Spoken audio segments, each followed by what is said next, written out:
Important accounting concepts. अब नहीं कहोगे कि समझ में नहीं आता, मुश्किल लगता है, पर आज का ये कंटेंट मैंने टीएस ग्रेवाल की क्लास 11 की बुक एंड एनसीईआरटी बुक को रिफर करते हुए बनाया है। हर एक कॉन्सेप्ट को अच्छे से समझाने की मैंने कोशिश की है। तो चलिए शुरू करते हैं। मैं हूं Seema and welcome to my channel Pranoy commerce classes.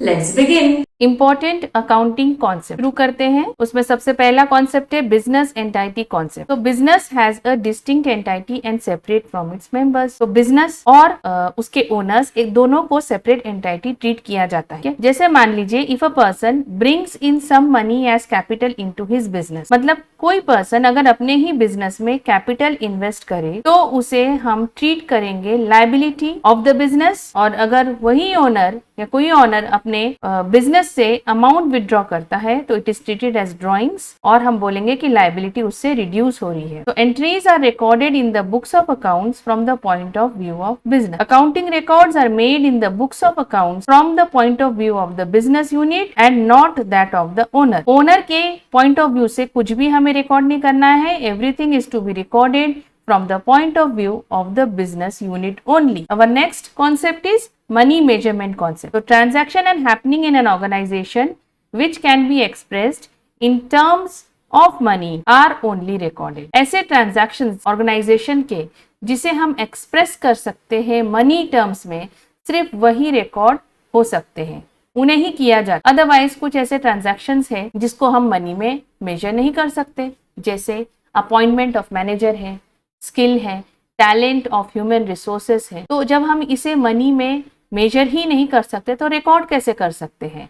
लेकिन कुछ ऐसे ट्रांजैक्शन जैसे sale of goods, payment of expenses और receipt of income are recorded, क्योंकि इसकी हमें मनी वैल्यू पता होती है, हमने कितना पेमेंट किया, हमने कितना रिसीव किया। तो transactions are recorded in monetary unit and not in physical unit. Transactions भी हम मॉनेटरी यूनिट में रिकॉर्ड करते हैं, ना कि उन्हें क्वांटिटी वाइज में। अब मान लीजिए किसी ऑर्गेनाइजेशन के पास किसी पर्टिकुलर डेट पे 10 ऑफिस बिल्डिंग है या 2 फैक्ट्रीज है या 5 बिग मशीन्स है या 10 कंप्यूटर्स। तो These cannot be added together. हम इन्हें एक साथ जोड़ के या total worth of the company determine नहीं कर सकते हैं। रिकॉर्ड पर्पस के लिए we should convert it into money value. हम इसे तभी रिकॉर्ड कर पाएंगे जब हम इसे कन्वर्ट कर दे मनी वैल्यू में। Its limitations are due to the change in the prices the value of money also changes. बढ़ती हुई कीमतों के कारण वैल्यू ऑफ मनी बहुत ज्यादा घट गई है, जो कि आज से 15 से 20 साल पहले थी। बैलेंस शीट में हम परचेज प्राइस में ही शो करते हैं एसेट्स को, जिसे हमने अलग अलग पॉइंट ऑफ टाइम में खरीदा है। इसका मतलब जो अकाउंटिंग रिकॉर्ड्स है वो true and fair view reflect नहीं कर रहा है। ठीक है, so we are in fact not showing the change in the value of money in the books of accounts. Second point of limitation is human resources are not reflected in the financial statement. Human resources को भी हम financial statements में show नहीं कर सकते हैं। Accounting period concept. So it refers to the span of time at the end of which the financial statements of an enterprise are prepared to know the financial position and profit and loss of the enterprise. ये refer करता है उस span of time को जिसके and में हम financial statements बनाते हैं, बैलेंस शीट बनाते हैं एंड प्रॉफिट एंड लॉस बनाया जाता है टू डिटरमाइन द प्रॉफिट। तो इस इंटरवल ऑफ टाइम को हम बोलते हैं accounting period. Banks, management, investors को रिक्वायर्ड होती है इंफॉर्मेशन को की एक रेगुलर इंटरवल्स में, so that timely decisions are taken. तो for some entity it could be 12 months and it could be quarterly also. Cost concept. It requires that all the assets purchased are recorded at their purchase price in the books of accounts, which may include cost of acquisition, transportation, installation and making the asset ready to use. इसमें ये concept में बोला गया है कि जो भी assets आपने परचेज किया है हम उसे परचेज प्राइस पे ही रिकॉर्ड करेंगे। उसमें उसका परचेज प्राइस, उसका ट्रांसपोर्टेशन में कितना लगा, इंस्टॉलेशन और उसको रेडी टू यूज बनाने में सब खर्चा कितना लगा। तो adding all these expenses together, तो जो टोटल कॉस्ट टाइप की आएगी उसी में हम उसको शो करेंगे। तो फॉर एग्जांपल जैसे कि मशीनरी अगर कोई कॉस्टिंग किया है ₹2 crores का, 35,000 अगर उस पर स्पेंड किया है इंस्टॉलेशन में एंड 20,000 स्पेंड फॉर ट्रांसपोर्टेशन में, तो मेरा टोटल एक्सपेंडिचर बन के आता है 2,55,000। यही फिगर में शो करूंगी and it will be shown at this amount for the years to come, भले ही मार्केट वैल्यू चेंज क्यों ना होते रहे, बट मैं 2,55,000 पे ही इसको आने वाले सालों में शो करूंगी। इसका लिमिटेशन है true worth of the business can not be determined, क्योंकि हम इसको हमारे परचेज प्राइस पे ही शो कर रहे हैं, ताकि इसका एक फायदा ये होता है कि हम इसको वेरीफाई कर सकते हैं हर बार परचेज डॉक्यूमेंट्स के साथ।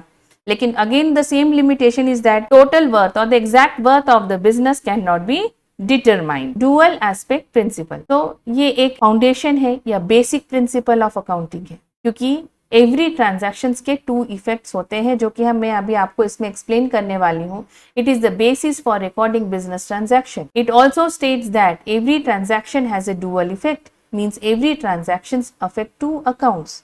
इसमें बताया गया है कि हर एक ट्रांजैक्शन के 2 इफेक्ट्स होते हैं, इसका मतलब 2 अकाउंट्स साइमल्टेनियसली उस पे अफेक्ट हो रहा है। फॉर एग्जाम्पल, जैसे कि अगर कोई फर्म परचेस कर रही है एक building worth ₹5 crore, this will increase the asset, इससे हमारे एसेट की वैल्यू तो बढ़ जाएगी, लेकिन it will reduce the cash on the other side. तो एक प्रकार से मेरा कैश भी एसेट बढ़ रहा है, एसेट बढ़ रही है और मेरा कैश रिड्यूस हो रहा है। इसे डुअलिटी प्रिंसिपल के नाम से भी जाना जाता है, and it is expressed in terms of a fundamental accounting equation में हम इसको शो करते हैं, that is assets is equal to liabilities plus capital.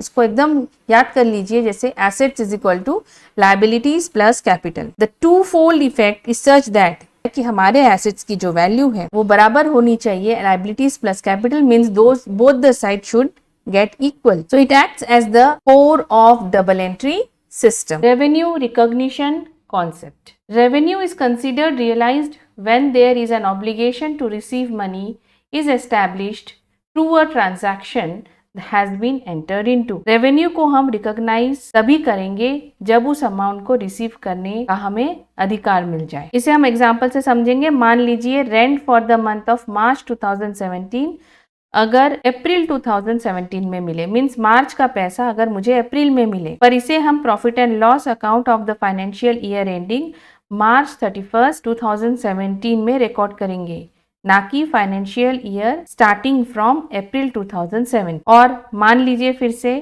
कि रेंट अगर अप्रैल 2017 का मुझे मार्च में मीन्स कि एडवांस में मिल जाए, तो भी मैं रेवेन्यू को रिकॉग्नाइज अप्रैल में करूंगी, क्योंकि उस अमाउंट को रिसीव करने का लीगल ऑब्लिगेशन अप्रैल में एस्टैब्लिश होता है। तो even if it is received in advance, then also it will be taken to the profit and loss account for the year when it will become due. I hope आपको video अच्छे से समझ में आया होगा। आने वाला वीडियो जरूर देखिएगा, रिमेनिंग कॉन्सेप्ट्स आपको उसमें मिल जाएंगे। वीडियो पसंद आए तो लाइक, सब्सक्राइब एंड शेयर जरूर करिएगा। तब तक के लिए कीप लर्निंग, कीप स्माइलिंग।